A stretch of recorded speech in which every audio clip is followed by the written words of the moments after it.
புரியாதது புரிந்தது அனைத்தும் அறிந்தவனார். அதை பற்றி உம்மிடம் பேச வேண்டிய அவசியம் இல்லை. நாட்டு உண்கள் பெண்களுக்கு செல்ல மரம் தந்தாயா, இல்லை இந்த பிள்ளைய நம்பரை வாங்கிட்டா நீ எனக்கு தந்தாயா, இல்லை பேஸ்புக்ல ஜாயின் பண்ணி விட்டாயா, இல்லை இன்ஸ்டாகிராம் ஐடியை வாங்கி கொடுத்தாயா? ஏன் என்னிடம் பேசுகிறாய்? மாமலா மச்சானா ஏன் பேச வேண்டும்? எதற்காக பேச வேண்டும்? சாமி சாமி இந்த ஸ்டாண்டை கொஞ்சம் தள்ளி வச்சுருங்க. மச்சான் மை பாயிண்ட புடிச்சு பேசுவாரு, புடிச்சா விட மாட்டாரு. வார்த்தையில அவர் சாட்டியா எடுத்துருக்கா, டூமியா எடுத்துருக்கா, போயா இது எடுத்து. சரி, நீங்க என்னமோ வாட்ஸ்அப், பேஸ்புக், இன்ஸ்டாகிராம் எதுலையும் யாருக்கு ஏதோ கொடுக்கணும்னு சொன்னீங்களே, அதை பார்த்துட்டே நாடகமே ஓடுது. அன்னைக்கு பார்த்து பேஸ்புக்கில் என்னைக்குமே எதையா இருந்தாலும் நேரடியாக பார்த்தீங்கன்னாத்தே அதோட விளக்கம் லட்சணம் தெரியும். செல்லில் ஃப்ளிப்கார்ட்டில் ஆர்டர் போட்டு வாங்குறீங்க, ஆர்டர் போடுறதுக்கு முன்னாடி பார்த்தா பல இருக்கும். வீட்டில் கொண்டு வந்து கொடுப்பேன் பாரு, என்னடா பழைய கவரிங்க தண்ணியில் முக்கின மாதிரியே இருக்கு. அதெல்லாம் எடுத்துக்காட்டுதையா சாமி, நீ சொல்ற நேரடியாக பார்த்தீங்கன்னாத்தான் அதோட விளக்கம் புரியும். ஏன்னா இப்படித்தான் ஒரு கோமாளி இந்த மாதிரி இதை காட்டிலே ஆடை ஆபரணங்களை உடுத்தி வந்துட்டு பாக்குறவே கண்ணோட்டத்துல பாக்குறவேன்னா இதுக்கு சொல்லுவாங்க, ஆளை பார்த்து ஏமாறக்கூடாது ஊதுராம நாட்டுன்னு சொல்லுவாங்க தெரியுமா? அது மாதிரி ஆளை பார்த்து ஏமாற நாட்டு இருக்க. நீ சொன்ன மாதிரி நேரடியா வந்து பார்த்தாத்தே ஒரு நடிகன்கிட்ட ஒரு கலைஞர்கிட்ட என்ன தொழில் திறமை இருக்கு அப்படின்னு நேரடியாக விளையாட இருக்க முடியும். இப்படி பார்த்தா இப்ப பாக்குற தோட்டத்துக்கு நல்லா தான் இருக்கு, நல்லா தானே இருக்காரு, இவரை போடுங்க பண்றது. அவன் நேற்று வந்தானா இன்னைக்கு வந்தானு யாருக்கும் தெரியாது. அனுபவம் தானே மனுஷனுக்கு வாழ்க்கை. அப்ப அனுபவ ரீதியாக தொழில் பண்ண பொழுது நல்ல கலைஞர்களை நீங்கள் காண முடியும். அது ஒரு பக்கம் இருக்கட்டும். இப்ப இந்த இடத்துல இவ்வளவு தெளிவா பேசக்கூடிய அளவுக்கு இருக்கீங்களே, நீங்க யார் முதல்ல? ஏன் நீங்க கேட்டா சொல்ல மாட்டீங்களா? நீங்க சொன்னா மக்கள் கொண்டு வந்து போயிருமா? நான் கேட்கிறேன் இல்லையா? கேட்டா சொல்ல முடியும். கேள்விகள் தரப்படும், கேள்விகள் திறக்கப்படும். கேள்விகள் கேட்பது கேள்வியாக இருந்தா சொல்லுவது பதிலாக இருக்க வேண்டும். அப்படி அங்கே வந்தார். அங்கே வரும்போது அப்போ ஒரு போட்டி நடக்கிறாங்க. ஆஞ்சநேய பெருமானுக்கு ஒரு கணி நடக்குது. யார் இந்த உலகத்தை சுற்றி வராங்களோ அவங்களுக்கு அந்த கணிகளில் ஆஞ்சநேய பெருமான் போட்டி வைக்கிறார். ராம என்ன பண்றாரு, அவர் பொண்டாட்டியை தெரிஞ்சுட்டு காட்டுக்கு காவலுக்கு போயிட்டாரு. அப்ப லட்சுமணனை பார்த்தாரு. ஆஹா, ராம லட்சுமணன் எல்லாருமே போயிட்டாங்க.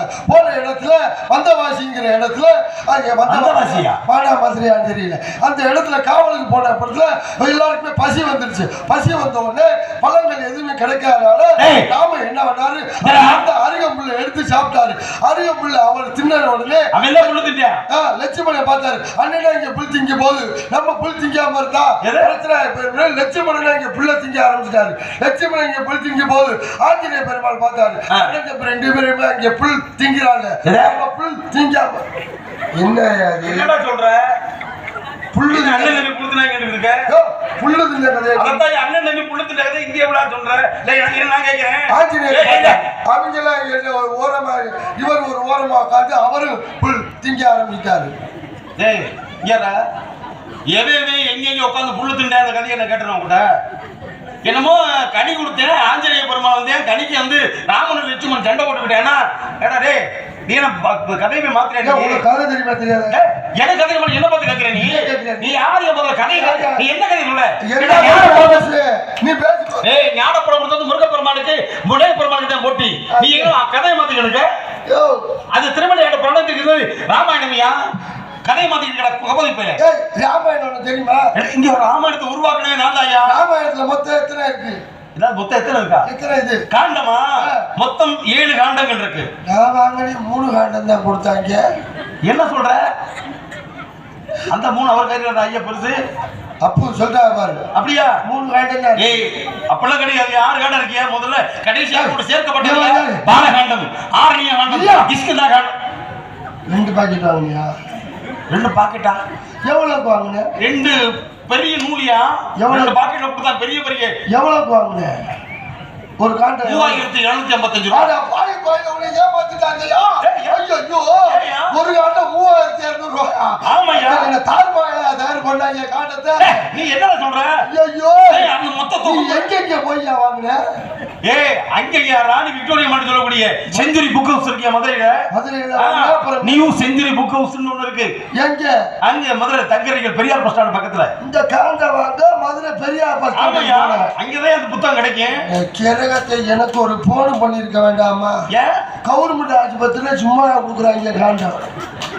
என்ன சொல்ற நீ? புரியல எனக்கு. நீ என்னென்ன காண்டம் சொன்ன? பாலகாண்டம், ஆர்ணிய காண்டம், கிஷ்கிந்தா காண்டம், அயோத்தியா காண்டம், ருத்ரகாண்டம், யுத்தகாண்டம், இப்படி 6 வகை காண்டம். கடைசியில உத்தரகாண்டம். நீ சொன்னது உத்தரகாண்டம் ஐயா. நான் சொன்னது வேற காண்டம் ஐயா. நீ சொன்னது உத்தரகாண்டம். நீ சொல்றது உத்தரகாண்டம். டேய் இந்தடா கூடட்ட குப்பை. நீ எந்த காண்டத்தை பத்தி பேசிக்கிட்டு இருக்க? சரிவேல அது போய் ரூட் மாதிரி போய் காண்டம் போய் முண்டோட கதையாயிரும்டா. நீ பேச தம்பி போக்குவரத்து சரியில்லை. உன் போக்குவரத்து சரியில்லை. ஏன் போக்குவரத்து நல்லா தான் இருக்கு. பொம்பளை போக்குவரத்து தான் சரியில்லை. எல்லாமே இலவசமா பஸ்ல போறாங்க. எது யார் சொன்னது? ஏய் நேரடி தாக்கலுக்கா ஏதா இருந்தானே மறைமுகமா பேசாத என்கிட்ட. இவ்வளவு தெளிவா பேசுறீங்க. யாரு நீங்க? நீங்க முற்றுமணதவன், முவாசை எட்டவன், அடியன் ஒரு பிரம்மச்சாரி. எருமச்சாரி? எருமச்சாரியா? வாங்கி ஊட்டிட்டு வாங்கி தள்ளிட்டு வந்துட்டான்டா. பிரம்மச்சாரியா? பெண்ணாசை, பெண்ணாசை, பொன்னாசை என்று சொல்லி 3 பேர் ஆசை வெறுத்தவன். அப்படிதான் சொல்றீங்க. அந்த காலத்துல எதுவுமே வேணாங்கிறவன் தான் ஜாமியாரா போனேன். இப்ப எல்லாம் வேணுங்கிறவன் தான் ஜாமியாரே இருக்கிறேன். அதனால 10 பொம்பளை என்ன, பங்களா என்ன, காடு என்ன, வசதி என்ன, ஆசிரமம் என்ன, அவர் சாமி படுக்க தனியா ரூம் என்ன, அவர் சொன்ன நேரத்துக்கு சாமியோட விஜயம் காலை 7 மணி முதல் 9 மணி வரைக்கும். அப்புறம் சாப்பிட்டு பெட் ரெஸ்ட் எடுப்பாரு. 1 மணிக்கு மேலதான் ஆமா அங்கேயுமா சாயங்காலம் 4 மணி முதல் 7 மணி வரைக்கும். என்னடா ஓவர் டைம் பார்த்தா சாமியார் வெளியில வந்து அப்படி வந்து காட்சி கொடுத்துட்டு போனாவே காசு கொடுக்கும். காட்சியா?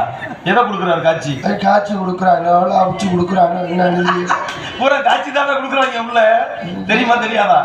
கேட்கிறியா? சரக்குன்னா ஒத்தி ஊரா இருக்கு. அப்படித்தானே நொறுக்கிய சாமியார் என்ற போர்வையில அவங்க இடத்துல அநியாயம் அக்கிரமம். தம்பி நீ நினைக்கிற சாமியார் கிடையாது. நான் பிரம்மச்சாரி. சாமியார் என்பது வேற, பிரம்மச்சாரி என்பது வேற. பிரம்மச்சாரினா மண்ணாசை, பெண்ணாசை, பொன்னாசை என்று சொல்லி 3 வித ஆசை வெறுத்தவர்கள். நீ சொல்ற சாமியார் வந்து எல்லாத்தையும் வச்சுக்கிறீங்க. காரு, பங்களா, வாகன, கன்னி பெண்கள் எல்லாமே ஆண்டு அனுபவிக்கிறவங்க அந்த கூட்டம். நாங்க அதற்கெல்லாம் அப்பாற்பட்ட வித்தியாசமான கூட்டங்கள். கிடையாது கிடையாது. உண்மையிலே இல்லப்பா. நான் எனக்கு அதுக்கு சம்பந்தமே கிடையாது. சத்தியம் எதுக்குடா நான் உன்கிட்ட சத்தியம் பண்ண? சரி இருந்தாலும் ஊரறிய உலகறிய நம்பணுக்காக பண்ணி தொலைகிறேன். சத்தியமா லீலாவதி போனப்போ என்னது சத்தியம் என்னையா சொல்ற? ஆமா லீலாவதிய போனீங்க சத்தியம் டேய் இந்தடா ஏடா ஊர்ல நீ காட்டி கொடுத்து தெரியாதா? நீ சத்தியம் பொம்பளை நீ எங்க சொல்ற? நீ சத்தியம் பண்ணியா லீலாவதிய போனீங்க? ஊரே சிரிக்கிறே. சரி சத்தியமா பொம்பளை ஆசை இல்லைன்னு இல்ல இல்லையே? அதே சத்தியமா இல்லையா? அந்த பொம்பளை தப்புல வாய வைக்கல. நீ கேவல பத்தி இருக்கிற படியடா. நீ அறிவு கேட்டவனே. பொம்பளை ஆசை இல்லைங்கறீல. சத்தியம் பண்ணு. டேய் சத்தியமா இல்லடா. கேளு. லீலாவதிய போ. டேய் சரி விடு. அது வேண்டாயா? பொம்பளை ஆசை இல்ல. அது வேண்டாமா? அவங்களுக்கு வழியக்க வர்ற மாதிரி சேவட குடுத்த மாதிரி பேசு. சத்தியம் பண்ணு. சத்தியம் பண்ணு. பொம்பளை ஆசை இல்லை. அப்படி சொல்லு. உண்மையிலேயே பெண்ணின் மீது ஆசை கிடையாது, பொம்பளை ஆசை கிடையாது. சாவித்திரிக்க போனப்ப சத்தியம் பண்ணு. இல்ல நீ பொம்பளை ஆசை இல்லைன்னு சத்தியம் பண்ணு. இங்க நான் பொறுமையா இருக்கேன். சரி அதையும் முடியா சத்தியம் பண்ணு. அதே அதத்தை விட்டுட்டு இல்லடா. விட்டதுனாலதான் கேட்கிறேன். பொம்பளை ஆசை இல்லை அந்த விடுறது இல்லடா. அந்த பிரச்சனையை நான் விட்டுட்டீங்க. சத்தியம் பண்ணு. இப்ப எதுக்கு சத்தியம் பொம்பளை ஆசை இல்லை? பொம்பளை ஆசை சத்தியமா 52 பொண்டாட்டி கட்டும் போது பொம்பளை ஆசை பேப்பர்ல போட்டுருக்காங்க. கை அடுத்து டிவி நிகழ்ச்சியில் வர போறீங்களா? ஒரு மிகப்பெரிய சந்தோஷம். மதிப்பிற்கு மரியாதைக்கு உரிய சாமி நாரதர் சாமி அவர்கள் ஜி தமிழ் நிகழ்ச்சியில சாமியை இன்னும் 1 வாரம் கழிச்சு இந்த டிவி நிகழ்ச்சி கூப்பிட்டுருக்காங்க. ஜி தமிழ்ல என்ன நிகழ்ச்சி? சொல்வதெல்லாம் உண்மை கேட்டு அங்க வச்சு குடும்பத்து மான மரியாதை வாங்குறதுக்கு ஏற்பாடு பண்ணிட்டியா? எல்லாரும் அந்த காலத்துல குடும்பத்தோட போனாங்க. தூர்தர்ஷன் வெள்ளிக்கிழமை ஓடும். ஆமா. என்ன நிகழ்ச்சி? ஒளியும் ஒளி வலி ஒளியும் ஒளியும் சொல்லு. எல்லா வழியும் அங்கேதான் நடக்கும். ஆமா ஆமா ஆமா. அதுல பாத்தீங்கன்னு வச்சுங்களேன், ஒளி ஓடி முடிச்ச உடனே போடுவாங்க காணாமல் போனவர்கள் பற்றிய அறிவிப்பு. தடங்களுக்கு வருந்துகிறோம். தடங்கள் எழும்பூர்ல இருந்து போடுவாங்க. ஒரு 3-4 பேர் போட்டோ போட்டு காணாமல் போனவங்க போட்டு அந்த சேனலே இப்ப காணாம போச்சு. தூர்ல ஒருத்தன்னு பார்க்க. ஆமையா ஆமையா ஆமையா ஆமையா. மலர் நினைவுகளாக அதை பயன்படுத்துறது தெரியுமா? உண்மையிலேயே இன்னைக்கு அப்படித்தான் இருக்குது சாமி. அதாவது அடுத்தவன் பிரச்சனையை நம்ம டிவியில பார்த்துக்கிட்டீங்க. கண்டிப்பா. இப்ப நம்ம பிரச்சனையே டிவியில போட்டு வெளிச்ச ஊர் உலகம்லாம் காத்துக்கிட்டு இருக்காங்க. மனுஷ வாழ்க்கை தாயா. ஏன்னா வண்டிக்கும் ஒரு நாள் ஓடத்தில் ஏறும், ஓடமும் ஒரு நாள் வண்டியில் ஏறும். அதனாலதான் மனுஷ வாழ்க்கை சுழற்சி. அதனாலதான் சரி. அதனால இப்ப என்ன பிரச்சனை? இப்படி எல்லா பக்கமும் ஒரு சந்தேகம் இருந்துச்சு. மறுபடியும் நான் தான் சத்தியம் பண்ணிட்டேன். எல்லா பெண்களுக்கு போனதுக்கு காரணம் என்ன தெரியுமா? நான் இதுக்கு மேல எப்படி சத்தியம் பண்றது? உண்மையிலேயே எந்த பெண்ணின் மீது ஆசை கிடையாது. பெண் ஆசைகளுக்கு நான் அப்பாற்பட்டவன். சத்தியம் சத்தியம் சத்தியம். அப்போ மாமியா பார்வைக்க முடியும். மாமியாட்ட போய் வந்து அப்புறம்டா பார்வதி ஆகப்பட்டு மாமியாட்ட எதுக்கிட்ட போனேன்? மலத்தை என் மாமியா மட்டும் பார்த்தா என் மாமனார் பரமசிவன் இருந்தார் இல்லையா? என் மச்சனி இருந்தா இல்லையா? தெரிஞ்சுக்கிட்டாரு. மருமையன் பழத்தை நம்ம சாப்பிட்டா ஊர்ல ஒரு மாதிரி பேசுவா. இனுவ பழத்தை மாமியா கிட்ட தள்ளி விட்டாரு. நடுவிட்ட விளக்க வச்சு பார்த்தாரு. ஆமா, இவர் தான் போய் கொடுத்தாரு. நீ தான் பிரச்சனை உருவாக்க மாமியாட்ட கொடுத்து மாமியா மறந்து இந்த ஊருக்கு லட்சியப்படுத்தி அடிப்ப. இது பஞ்சாயத்து தேவையில்லை உனக்கு. எனக்கு தேவையில்லை. அடுத்த நான் பணத்தை கொடுத்து கொடுக்காம வச்சிருந்தேன். உனக்கு என்ன பஞ்சாயத்து? சத்தியம் பண்ணி பொம்பளை ஆக்கிது. ஓத்துறதுக்கு சரி. நாகாத்தா சத்தியமா சொல்றாடா, உண்மையிலேயே பொம்பளை ஆசை கிடையாது. 60 பிள்ளை மட்டும் பெற்றுட்டேன். பொம்பளை அது கடல்ல காணப்படா. இது இப்ப நிகழ்காலத்துல பேசுறேடா. சரி, இதுக்கு மேல பேசினா எனக்கு டைம் ஆயிடும். நீங்களும் வள்ளியும் பேசுற டைம் வந்துடும். அப்போ சொல்லிட்டாரு பணியாச்சே அப்படின்னு. எச்சரிக்கை வேணும். எச்சரிக்கை. ஆமா. ஏன்னா சிரிப்புக்கு நீ சிந்தனைக்குனா. ஆமா. அப்ப இந்த இடத்துல அறிவுபூர்வமா சில விஷயங்களை பகிர்ந்துக்கிறோம் அப்படின்னா சந்தித்து என் தர்க்கத்தை ஆரம்பிக்கணும். அது இல்ல நான் இவங்க வந்துட்டாங்க, நான் விட்டுருவேன். நான் எப்போதுமே இந்த டயத்தை எழுதுக்க மாட்டேன். கண்டிப்பா. பப்புண்டால் ஆடிட்டு இருக்க போட என்ன சொல்லிட்டு வந்தேன், நான் ஆடிட்டு தான் இருப்பேன். பார்த்தேன் மணி 12 அவங்க கிளம்பி நிற்கிறாங்க. அடுத்தால விட்டுறேன். நந்தவனத்துல ஏன் டக்குன்னு முடிச்சுட்டு அவங்க உள்ள இருக்கிற பப்புன் வேஷத்தில் நகைச்சுவை நடிகர்களிலேயே காலத்தை அனுசரித்து சரியா நேரத்துக்கு விடக்கூடிய ஒரு தகுதியான பப்புன் நம்ம ராஜாதே. வேற யாருக்கு? ஏன்னா யார் டயத்தையும் அவர் எடுத்துக்க மாட்டாரு. அடுத்தவங்க டயத்தையே விட்டு கொடுக்க மாட்டாரு. அது டயத்தை விட்டு கொடுக்க மாட்டாரு. அந்த குறிப்பிட்ட நேரத்துக்குள்ள அவர் சதையை கொண்டு திறமையை பேர் வாங்கிட்டு போயிருவாரு. வந்துட்டாங்கன்னா முடிச்சிருவேன். ஆமா. அதனால இந்த இடத்துல கடகத்தை நல்ல கருத்துக்களை சொல்ல கிடப்பு. ஏன்னா எத்தனை விதமான போய் பார்த்தேன். சரி, யார வந்திருக்கீங்க? எதுக்கு நீங்க வந்தீங்க? என்ன விஷயம் வந்தீங்க? தெரியல. ஆனா யாருதான் கேட்கிறேன். என்னையா என்ன தெரியல? அதைத்தான் கேட்கிறேன். இப்ப பாகிஸ்தானுக்கு ஒரு குண்டு பெரிய குண்டு போட்டாங்கல்ல. ஆமா. யாருங்கிற? யாரு? எங்க பெரியப்பாவோட அண்ணன் மேயர் இருந்தாரு. ஆமா. அவங்க அண்ணன் மச்சினரோட சின்னம்மா இருந்துச்சுல. ஆமா. அவங்க சின்ன கூட ராணுவத்துல வேலை பார்த்துச்சு. ஆமாயா. அப்ப கூட அந்த பிரபாகரே. ஐயோ, நீ சொல்றது கேப்டன் பிரபாகரையா? அது விஜயகாந்த். தமிழ்நாட்டு பிரச்சனையா அது? அப்படியா? இல்ல அவர் பேர் அப்படித்தான் சொன்னாங்க. ஐயோ, அந்த பிரபாகரன் இல்லையா? சரி சரி சரி சரி சரி, பேர் சொல்லு.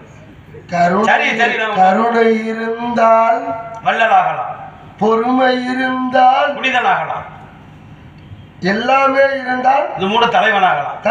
ஆமா. கலாம் அப்துல் கலாம். அப்துல் கலாம். ஆமா.